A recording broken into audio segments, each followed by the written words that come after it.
Well, we've long had concerns about the Iranian nuclear program and been very clear that Iran cannot have a nuclear weapon. The US has now taken action to alleviate that threat.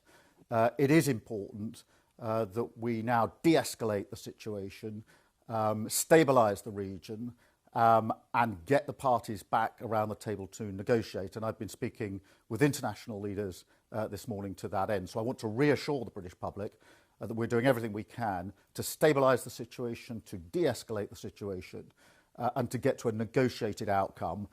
But I'm very clear in my own mind that Iran cannot be allowed to have a nuclear weapon. That is the greatest threat to stability in the region.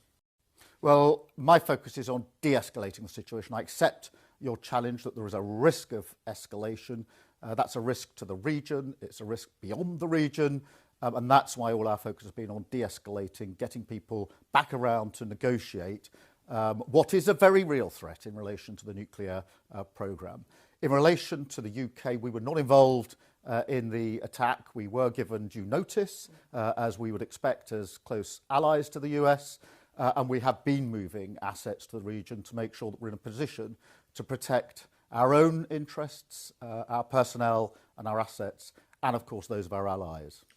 Well, it's clearly a fast-moving situation, and there's been a huge amount of discussions in the days since the G7 ended, and the US has now taken the action to alleviate the threat that Iran's nuclear program poses.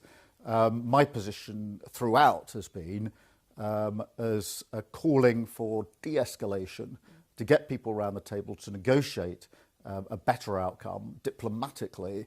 And I've been talking to international leaders in recent days, but particularly intensely this morning. We'll continue to do so during the course of today.